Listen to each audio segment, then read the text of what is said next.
നമസ്തേ. ഒരു വീടിന്റെ ഐശ്വര്യത്തിന് നമുക്ക് എന്ത് ചെയ്യാൻ പറ്റും? 2 രീതിയിൽ അതിനെ നമുക്ക് കറക്റ്റ് ചെയ്യാൻ പറ്റും. ഒന്ന്, ആ വീടിന്റെ കൃത്യമായിട്ടുള്ള ഫ്ലൈയിങ് സ്റ്റാർ എടുക്കുക. എന്നിട്ട് നല്ല നക്ഷത്രമുള്ള സ്ഥലത്ത് അതിന്റെ കൂടുതൽ എനർജി കിട്ടാനുള്ള കാര്യം നമുക്ക് ചെയ്യാം. അതല്ലെന്നുണ്ടെങ്കിൽ, അങ്ങനെ എടുത്തില്ല എന്നുണ്ടെങ്കിൽ സിംബോളിക്കായിട്ട് ചില സാധനങ്ങൾ നമ്മുടെ ലിവിംഗ് റൂമിൽ വെച്ചുകൊണ്ടും നമുക്ക് സൗഭാഗ്യത്തെ വർദ്ധിപ്പിക്കാനായിട്ട് സാധിക്കും. അത് ഈ 2 രീതി ഞാൻ നിങ്ങൾക്ക് പറഞ്ഞുതരാം. നിങ്ങൾ ഒരു പുതിയ വീട് വെക്കാൻ പോണവരാണെങ്കിൽ നിങ്ങളുടെ വീടിന്റെ പ്ലാൻ ഒരു ഫെങ്ഷി കൺസൾട്ടിനെ കാണിക്കുക.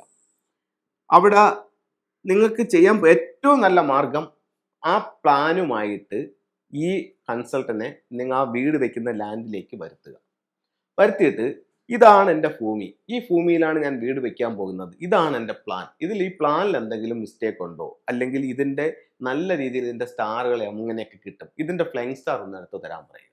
അതായത് ഈ പുതിയ പ്ലാനിൻ്റെ ഫ്ലൈയിങ് സ്റ്റാർ ഒന്ന് എടുത്ത് തരാൻ പറയുക. അപ്പോൾ ഒരു കറക്റ്റ് കൺസൾട്ടൻ്റ് ആണെങ്കിൽ ആ ഭൂമിയിൽ നിന്ന് തന്നെ അദ്ദേഹത്തിന് ഈ വീടിൻ്റെ വെക്കാത്ത വീടിൻ്റെ ഫ്ലൈയിങ് സ്റ്റാർ പ്ലാനിൽ എടുത്ത് തരാൻ പറ്റും. അപ്പോൾ ആ ഫ്ലൈയിങ് സ്റ്റാർ പ്ലാനിൽ എടുത്ത് തരുമ്പോൾ ആദ്യം നോക്കേണ്ട ഒരു കാര്യം, ഈ വീട് ഇതുപോലെ സ്ക്വയറോ റെക്ടാങ്കിളിലാണോ, അല്ലെന്നുണ്ടെങ്കിൽ പ്ലാനിൽ എന്തോ മിസ്റ്റേക്ക് ഉണ്ട്. അപ്പം ആ രീതിയിലേക്ക് ഇതിനെ കറക്റ്റ് ചെയ്തുകൊണ്ട് വരാൻ പറ്റുമോ?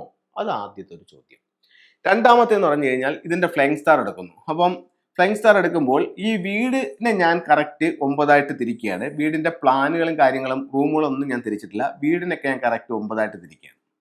വീടിനെ 9 തിരിച്ചിട്ട് വീടിന്റെ ചില ഫ്ലൈയിങ് സ്റ്റാർ നമ്പേഴ്സ് എഴുതുന്നത് കൃത്യമല്ല. കാരണം എന്ന് പറഞ്ഞാൽ നിങ്ങൾക്ക് മനസ്സിലാവാൻ വേണ്ടി എഴുതുന്നേ ഉള്ളൂ. ഇവിടെ വന്നിരിക്കുന്നത് 999, ഇത് ഈസ്റ്റ് ദർശനമാര് വീടെന്ന് കരുതുക. ഇതിൽ 8 ദിക്കുകളും കൂടെ മാർക്ക് ചെയ്യുക. അപ്പൊ നിങ്ങൾക്ക് കുറച്ചും കൂടെ എളുപ്പമാകും, കാര്യം കുറച്ചും കൂടെ കൃത്യമായിട്ട് മനസ്സിലാവും. നമ്മുടെ പ്രോഗ്രാം കണ്ടിട്ട് ആൾക്കാർ പറയുന്നതെന്ന് പറഞ്ഞു കഴിഞ്ഞാൽ കാര്യങ്ങൾ വളരെ കൃത്യമായിട്ട് മനസ്സിലാക്കാൻ പറ്റുന്നുണ്ടെന്നാണ് എല്ലാവരും പറയുന്നത്. നിങ്ങൾക്കും ആ ഒരു അഭിപ്രായമാണെന്ന് കരുതുന്നു. അപ്പോൾ നമ്പറുകൾ 99, അത് കഴിഞ്ഞിട്ട് അടുത്ത നമ്പർ വന്നിരിക്കുന്നത് 15. ഞാൻ ഏതെങ്കിലും നമ്പറുകൾ എഴുതിയാണ്. ഇവിടെ വന്നിരിക്കുന്ന നമ്പർ 72, ഇവിടെ വന്നിരിക്കുന്ന നമ്പർ 32, ഇവിടെ വന്നിരിക്കുന്നത് 51. അങ്ങനെ പല നമ്പറുകൾ പല സ്ഥലങ്ങളിലായിട്ട് വന്നിരിക്കുന്നു. ഇവിടെ വന്നിരിക്കുന്ന മറ്റൊരു നമ്പർ എന്ന് പറയുന്നത് 27, മറ്റൊരു നമ്പർ 43 എന്ന് എഴുതുക. ഇത് ഈ വീടിനെ സംബന്ധിച്ചിടത്തോളം കിഴക്ക് ദർശനമുള്ള വീടാണെന്ന് കരുതുക. കിഴക്ക് ദർശനമുള്ള വീടാണെന്നുണ്ടെങ്കിൽ ഇതിൽ എവിടെ നമുക്ക് എൻട്രൻസ് കൊടുക്കാം? ഇപ്പൊ അവര് എൻട്രൻസ് കൊടുക്കാന്നുള്ള ഒരു സ്ഥലം കണ്ടിട്ടുണ്ട്. അവർ എൻട്രൻസ് കൊടുക്കാൻ ഉദ്ദേശിച്ചത് ഇവിടെയാണെന്ന് കരുതുക. നമ്മുടെ പ്ലാൻ തന്നു, എടുത്തപ്പോഴത്തേക്ക് ഈ ഭാഗത്ത് നിൽക്കുന്ന നക്ഷത്രം 27 ആണ്. ഇതെടുത്ത് ഇവിടെ വെക്കുകയാണെങ്കിൽ ഈ വീട്ടിൽ കടബാധ്യതയ്ക്കുള്ള സാധ്യത കൂടും. പക്ഷെ അവരെന്തുദ്ദേശിച്ചാണ് വെച്ചത്? വാസ്തുപ്രകാരം ഇത് ഉച്ചത്തിലാണ് ഈ ഡോറ്, അത് വെച്ചിട്ടാണ് അവർ വെച്ചത്. അപ്പൊ നമുക്ക് എന്ത് വേണം? ഡോറ് ഉച്ചത്തിലായിരിക്കണം, നല്ല ഫ്ലൈയിങ് സ്റ്റാർ നമ്പറും കിട്ടണം. അപ്പൊ നമുക്ക് എവിടെ കൊടുക്കാം? ഈ ഭാഗത്ത് ഡോറ് കൊടുക്കാം. ഈ ഭാഗത്ത് ഡോറ് കൊടുക്കുമ്പോൾ ഈ പകുതിയിൽ നിന്നും ഇപ്പുറത്തിലേക്കുള്ള ഉച്ചവും ഈ ഫ്ലൈയിങ് സ്റ്റാറിന്റെ നല്ല നമ്പറും നമുക്ക് കിട്ടും. അപ്പോൾ നമുക്ക് എന്ത് പറ്റി? ഇവിടെ വാസ്തുവും ക്ലിയർ ആയി, ഫെങ്ഷുയും ക്ലിയർ ആയി. അതേസമയം ഇവിടെയാണ് നമ്മൾ ഡോർ വെച്ചിരുന്നെങ്കിൽ വാസ്തു ക്ലിയർ ആയി, പക്ഷെ ഫെങ്ഷുയുടെ ഈ നമ്പർ നമ്മളെ വിടത്തില്ല. കട നമ്മളിലേക്ക് കൊണ്ടുവന്ന് തന്നുകൊണ്ടേയിരിക്കും, അല്ലെങ്കിൽ നമ്മളെ മറ്റുള്ളവർ പറ്റിച്ചുകൊണ്ടേയിരിക്കും. ഇനി അടുത്തത് ബെഡ്റൂം പണിയണമെന്നുണ്ടെങ്കിൽ ഇവിടെ ഈ ഭാഗത്ത് നമുക്കൊരു നല്ല ബെഡ്റൂം പണിയാം. കാരണം ഇവിടെ നിൽക്കുന്ന സ്റ്റാർ നല്ലൊരു മൗണ്ടൻ സ്റ്റാർ ആണ് അവിടെ നിൽക്കുന്നത്. അപ്പോൾ അതനുസരിച്ചിട്ട് ഈ ഭാഗത്ത് നമുക്ക് നല്ലൊരു ബെഡ്റൂം പണിയാം. അപ്പം ഇതുപോലെ നല്ല സ്റ്റാറുകളെ നോക്കി ഇപ്പോൾ ഈ വീടിനെ സംബന്ധിച്ചിടത്തോളം ഒരു നല്ല ബെഡ്റൂമും ഒരു നല്ല എൻട്രൻസും നമ്മൾ എടുത്തു. ഇതൊരു കൃത്യമായിട്ടുള്ള പ്ലാൻ അല്ല, ഞാൻ ഏകദേശം നിങ്ങൾക്ക് മനസ്സിലാവാൻ വേണ്ടിയിട്ട് ആ ഫ്ലൈയിങ് സ്റ്റാർ നമ്പറുകൾ എഴുതിയുള്ളൂ. നമ്പറൊന്നും കറക്റ്റ് അല്ല. അപ്പം ഈ ഓരോ നമ്പറുകളുടെ സ്വഭാവം വെച്ചിട്ടാണ് ഞാൻ ഈ റൂമുകൾ തിരിച്ചിരിക്കുന്നത്. അപ്പം ഇത് 99 ആണ് നിൽക്കുന്നത്. 99 എന്ന് പറയുന്നത് സമ്പത്ത് കൊണ്ടുതരുന്നത്. അടുത്ത 20 വർഷത്തിലേക്ക് ഏറ്റവും പ്രോസ്പെരിറ്റി ആയിട്ടുള്ള നമ്പറാണ് നമ്മുടെ എൻട്രൻസിൽ വന്നിരിക്കുന്നത്. പൈസ ഇടിച്ചു കയറും. അതേപോലെ തന്നെ നല്ലൊരു മൗണ്ടൻ സ്റ്റാർ വേണം. ഒരു ഫെങ്ഷു പ്രകാരം ഒരു നല്ല വാട്ടർ സ്റ്റാറും ഒരു നല്ല മൗണ്ടൻ സ്റ്റാറും എങ്കിലും ഒരു വീട്ടിലുണ്ടായിരിക്കണം. അപ്പൊ നല്ല മൗണ്ടൻ സ്റ്റാർ ഉള്ള ഒരു ബെഡ്റൂം നമ്മൾ എടുത്തു. അപ്പൊ ഈ രീതിയിൽ നമുക്ക് വീട് വെക്കുന്നതിന് മുമ്പേ നമുക്ക് ഇതിനെ കറക്റ്റ് ചെയ്യാനായിട്ട് സാധിക്കും. ഇനി നമ്മൾ വീട് വെച്ചു പോയപ്പോഴത്തേക്ക് ഈ നമ്പേഴ്സ് ഒന്നും നമുക്ക് കിട്ടിയില്ല. അപ്പൊ നമുക്ക് എന്ത് ചെയ്യാൻ പറ്റും? അപ്പൊ അങ്ങനെയാണെന്നുണ്ടെങ്കിൽ ഈ വീട്ടിൽ തന്നെ നമുക്ക് കാര്യങ്ങൾ പറയാം. ഈ വീട് ഇങ്ങനെ വെച്ച വീടാണ്, ഇവരിങ്ങനെ താമസിച്ചുകൊണ്ടിരിക്കുന്ന വീടാണ്. ഇപ്പൊ ഈ വീട് പോയി നോക്കിയപ്പോഴത്തേക്ക് ഇവർക്ക് കുറച്ച് ദോഷങ്ങളുണ്ട്. ഇപ്പൊ ഇവിടെ തന്നെ അവർ എൻട്രൻസ് കൊടുത്തപ്പോഴത്തേക്ക് ഇവിടെ ഈ 7 ആണ് നിൽക്കുന്നത്. അപ്പൊ ഈ ഒരു ദോഷം മാറാൻ വേണ്ടിയിട്ട് ബ്ലൂ റൈനോ എലിഫന്റിന്റെ ഒരു സ്റ്റാച്ചു നമുക്ക് ഈ ഭാഗത്തേട്ട് നോക്കി വയ്ക്കാം. ഇവിടെ ബ്ലൂ കളറായിട്ടുള്ള മാറ്റ് കൊടുക്കാം, ഇവിടെ വെള്ളം വെക്കാം.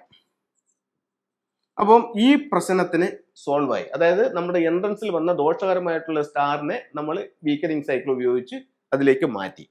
ഇനി ഇവിടെ നല്ല പ്രോസ്പെരിറ്റി ഉള്ള സ്റ്റാർ വന്നിരിക്കുന്നു. ഇത് പക്ഷേ ഡൈനിങ് ഹാളിന്റെ ഏരിയയാണ്.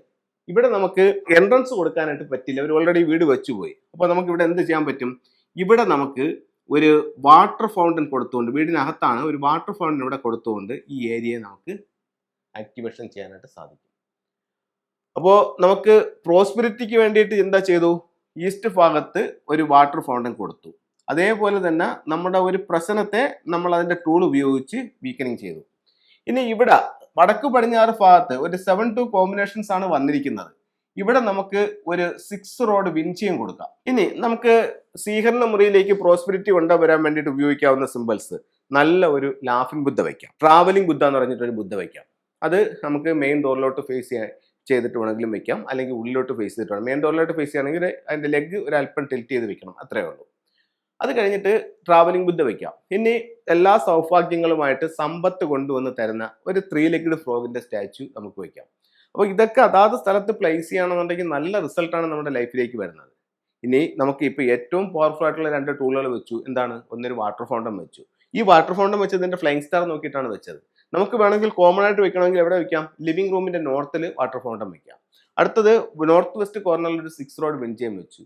അപ്പം ഇങ്ങനെ നമ്മുടെ സൗഭാഗ്യങ്ങളെ വർദ്ധിപ്പിക്കുന്നതായിട്ടുള്ള ടൂളുകൾ ഉപയോഗിക്കാം. അതിനോടൊപ്പം തന്നെ വീടിന്റെ യഥാർത്ഥ സമ്പത്തിന്റെ ദിക്കുകൾ ഏതാണ്, ഇതിന്റെ അവസ്ഥ എന്താണെന്ന് നോക്കിയിട്ട് അതിനെ കറക്റ്റ് ചെയ്യണമെന്നുണ്ടെങ്കിൽ വളരെ സഡനായിട്ട് നമ്മുടെ ലൈഫിലേക്ക് ഒത്തിരി നേട്ടങ്ങൾ കൊണ്ടുവരും. ഇപ്പോൾ നമ്മൾ എല്ലാ വാതിലുകളും അടഞ്ഞു നിൽക്കുകയാണ്.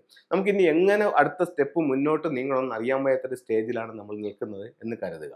അപ്പോൾ അങ്ങനെയാണെങ്കിലും നിങ്ങളൊരു ഫെങ്ഷി കൺസൾട്ടിനെ കാണിച്ചുകൊണ്ട് വീട് കറക്റ്റ് ചെയ്യുകയാണെന്നുണ്ടെങ്കിൽ ആ പ്രശ്നങ്ങളെ പതുക്കെ പതുക്കെ ലഘൂകരിച്ച് ജീവിതത്തിലേക്ക് നേട്ടങ്ങളെ കൊണ്ടുവരാനായിട്ട് ഫെങ്ഷിയിലൂടെ സാധിക്കുന്നതാണ്. എല്ലാവർക്കും എല്ലാ ഐശ്വര്യങ്ങളും ഉണ്ടാവട്ടെ എന്ന് പ്രാർത്ഥിച്ചുകൊണ്ട് നിർത്തുന്നു.